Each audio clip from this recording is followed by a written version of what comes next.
Hello there, I'm Big Alias, and I love Call of Duty campaigns. I really like Call of Duty campaigns. You know, it's a great treat at the end of the year.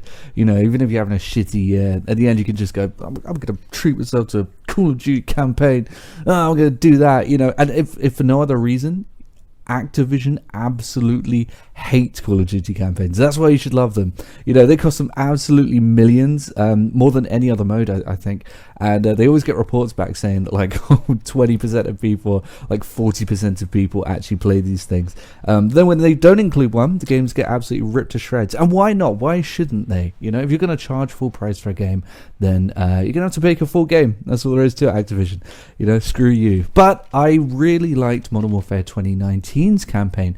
I had a really good time with that. And, you know, obviously this is a lot like that, but it was a very somber campaign. And I will say that the only thing that I did sort of miss from that campaign was the sort of blockbuster bro action vibe of it, you know. I felt like the only thing it really missed was like that one mission where you're like laying there in a prison, you know, you're a prisoner, and then you focus in and it's Captain Price and he straps something to your belt and you look at him and you say, "Where are we going?" And he says, "I know a place." And then you go flying through the ceiling of the building and your dudes are punching the other dudes and the other bad guys, and they're punching your guys and you're punching them. And then you look down and you fly through the ceiling, you look down and it turns out it's the White House. And then you jump on the turret and you say, "I haven't got time for this, there's terrorists afoot." And then you shoot the terrorist while Sympathy for the Devil is playing, you know, stuff like that. I did miss stuff like that in the Modern Warfare 2019 campaign. And I will say, for better and for worse, Modern Warfare 2 really does tread the same path that Modern Warfare 2019 laid out.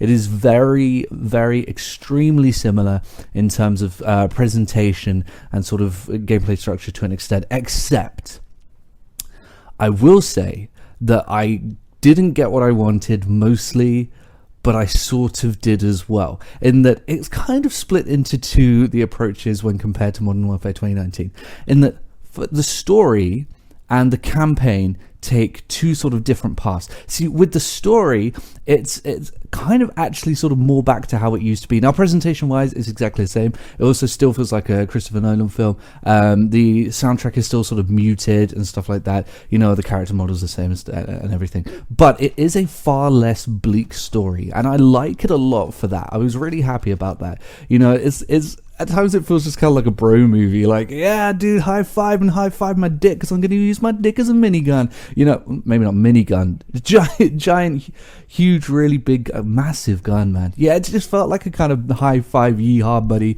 movie at times. All of the characters are great. You know, yes. I really like the new additions. Alejandro's great. We all stand. What was it? We all stand.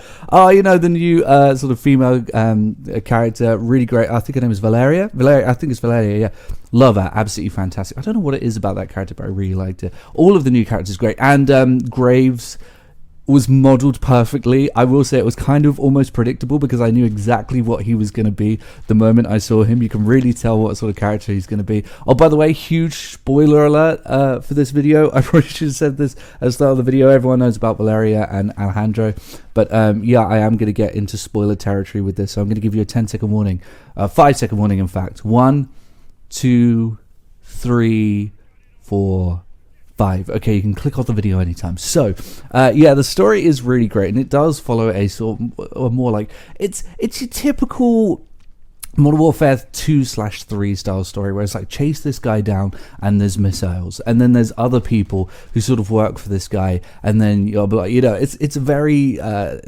story that is reminiscent of the Modern Warfare franchise. But I'm very happy about that because Modern Warfare 2 was very bleak and very sad, and it was a great story and very impactful and a lot of sort of moral questions. But man, you know, it was a little bit too much. At times it just felt a little too bleak, and I'm glad that we could get back into the like, yeah, let's take these missiles down. But again, the presentation is a little bit, you know, a little bit bleaker and more somber, and the ending had me jumping off my seat. I'm not going to tell you what it is, I'm not going to spoil it because I want everyone to have the same experience that I did with the ending. But man, I jumped out of my seat and I was like, oh my fuck, I cannot believe it. But yeah, so get to the end of the campaign, but the missions, again, just a quick summary. I really like the story. I think it was a great story and I had a great time with it. But the missions, they really doubled down on the Modern Warfare 2019 aspect to the point where, you know, Modern Warfare 2 had a lot of these quieter, more stealthy missions. I would make an argument that you could potentially say that this game actually, for the first time in Call of Duty history, has sort of switched genres a bit, and you could make an argument that this is a tactical / stealth shooter. I would not call this an action FPS anymore. I wouldn't. I would not call this an action FPS because it's not. I really don't think it is anymore. I think where with Modern Warfare 2019, it was a sort of 60-40 split. Like you had 60% action, 40% quieter, stealthier moments. I think now we're looking at around about sort of 85 to 90% stealth and 10% action. I could probably count on one hand, maybe introducing the second, how many encounters I had that felt like the old, like, Call of Duty, you know, action-y stuff. Not even old. I mean, we had it with Vanguard, because this is the most realism-focused, sort of encounter-based Call of Duty that I've ever played. You know, when I say encounter, like every encounter matters. Call of Duty I've ever played, and this does lead to some of the most frustrating things I played in the Call of Duty campaign. And I will say that one of the missions in this game is probably my least favorite Call of Duty mission of all time. But you know, it's stuff like, it can be very difficult. It can be very frustrating. I died a lot on regular.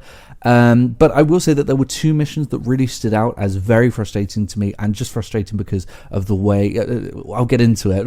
Okay, so obviously, you know, if anyone watches this, they're probably gonna think, no man, I love those two missions. I thought they were great. You're crazy.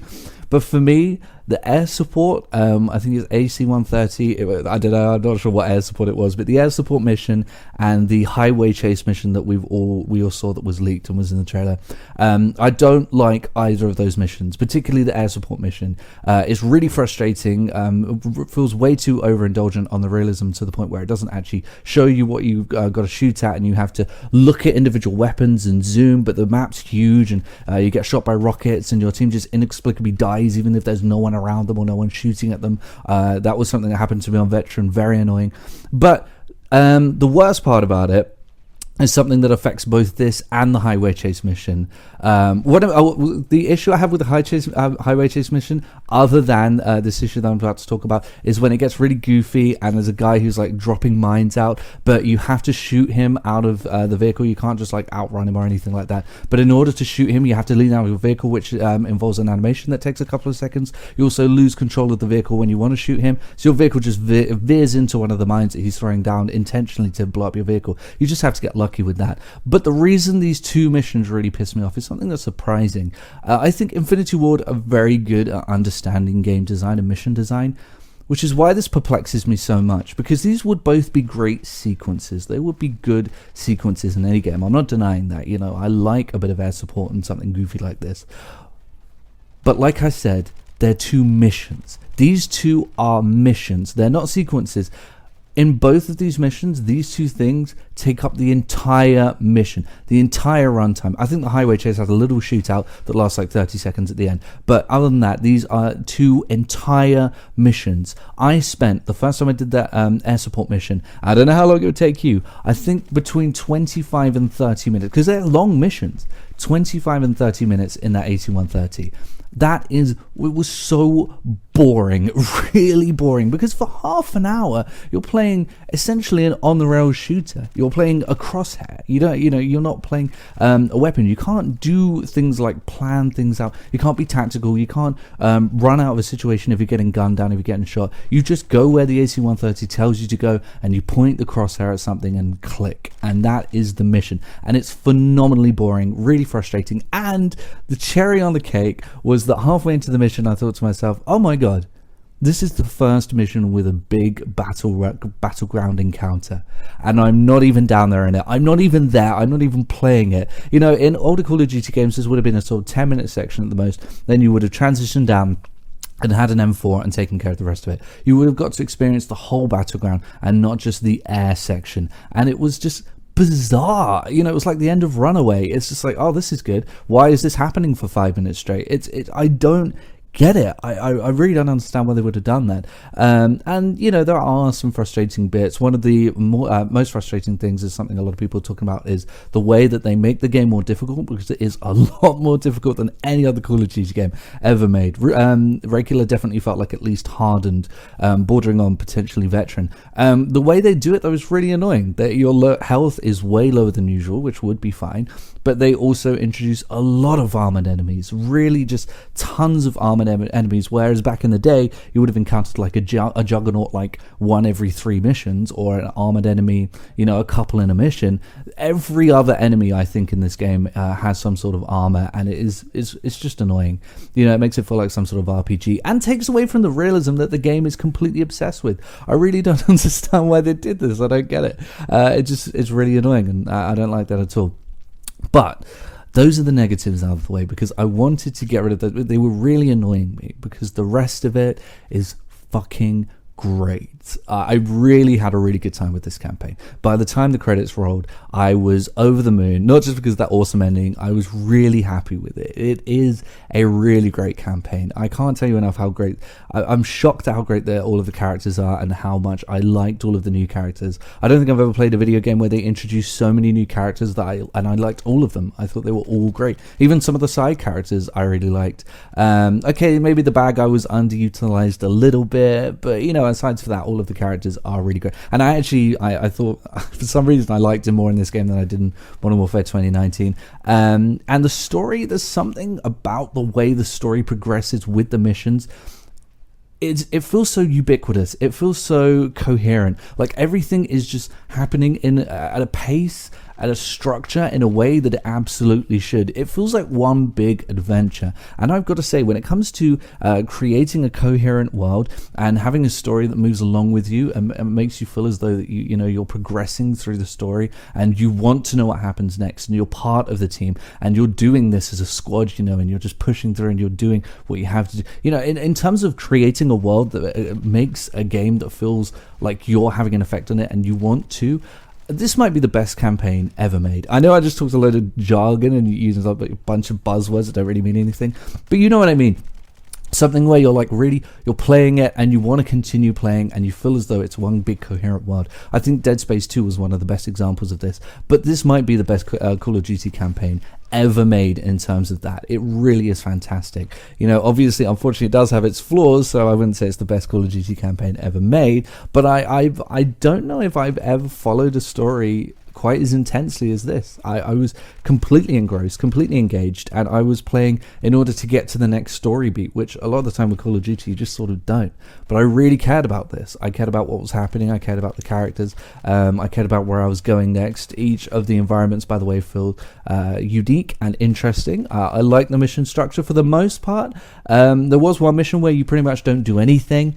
You literally shoot 3 guys with a pistol and the mission lasts like 5 minutes. Reminded me of that opening mission ODST. But yeah, mission structure wise I like that too. You're pretty much just plopped into a map and you're made to stealth your way through it, but it's well structured and well paced, and I think a lot of the missions are great. I really like the All Gillied Up remake, which by the way isn't, I'm going to warn you now, it is not an All Gillied Up remake, not even really that similar. Okay, yeah, you have the sort of whack focus as you let people walk past you, and you have a ghillie suit and you have a sniper rifle covered in leaves, and you're in a grassy location with factories. That's about it. Everything else is completely different. Far bigger map. The structure is entirely different. At times you actually use an assault rifle. Yeah, it's a completely different mission. Don't let that fool you. As a matter of fact, there isn't as much in common with Modern Warfare, the original trilogy, as you might think. It doesn't feel like it. You know, it doesn't feel entirely like that original Modern Warfare trilogy. And at the same time, it sort of does at times, like the story, you know, with that sort of bro feeling does. Like you go to a place that you kind of go, oh, this looks a little bit like favela, but it isn't, and it doesn't entirely feel like it, and the structure is quite different. Although I really liked that mission. I liked how big that map felt. But yeah, I mean, I'm rambling on. I had a really good time with this. I know I talked a lot about the flaws, but overall, honestly, it is really fantastic, and I really felt immersed. Immersed! That's the word I was looking for when I was using all those buzzwords. I really felt immersed in this world. I felt immersed in the story. I had a really great time. I didn't want it to end. I cannot wait for the DLC. A lot of the missions are really fantastic. The skyscraper mission was gorgeous. The graphics, by the way, you've probably already seen, are phenomenal. and it is really good. I think personally, I preferred it to Modern Warfare 2019 just because it wasn't so as po-faced and bleak, and you come away from it like, you fucking are, buddy. Oh, by the way, there's a great mission. Sorry. I love it when Call of Duty goes to like suburban neighborhoods, and there's a great mission in a suburb where you don't really do much, but it's so awesome. It's really fantastic and a great way to introduce Alejandro. But yeah, I know I'm missing things because I really do have a lot to say about this campaign, but I had a fantastic time with it. Regardless of what happens with multiplayer, I think this game is a plus for me, just because of how much of a good time I had with this campaign. I think in terms of ranking it, I'm no good at this. I'm no good at ranking them. But like I said, I preferred it to Modern Warfare 2. I preferred it, I think, to Cold War. So it might be, if not top 5, maybe top 7 or so. Like, yeah, I definitely think I prefer the original Modern Warfare 2 campaign, just because, you know, it was crazy, and I like those styles of campaigns. But it's up there, man. Like, it's potentially almost as good as Modern Warfare 2, the original. And like I said, in terms of storytelling and immersion, it might be the best. So a very good campaign. I would definitely recommend it. I'm currently going through on Veteran, or rather seeing how far I can get on Veteran without pulling my fucking teeth out. It is insanely difficult. Seriously, you know, if you went into this expecting a thrill ride, I actually wouldn't recommend it, because it very much leans very heavily on tactical, stealthy stuff, and it is very difficult. It's a very difficult Call of Duty game. So if you did go into it expecting one of those old school campaigns, or even Cold War or Vanguard, then I actually would have a hard time recommending it. It's a lot slower, a lot more methodical. But if you just want like a military shooter that just has a great story, a ton of personality, and a fantastic world, then yes, I would absolutely recommend this campaign, because it is fantastic. Now on to Friday, where we're going to be playing the multiplayer. I intend on doing nothing but on Friday night and getting barely any sleep, because I am going to absolutely crush this campaign. Crush this multiplayer, and I'll let you know what I think of that. Anyway, those are my thoughts, and I will see everyone later.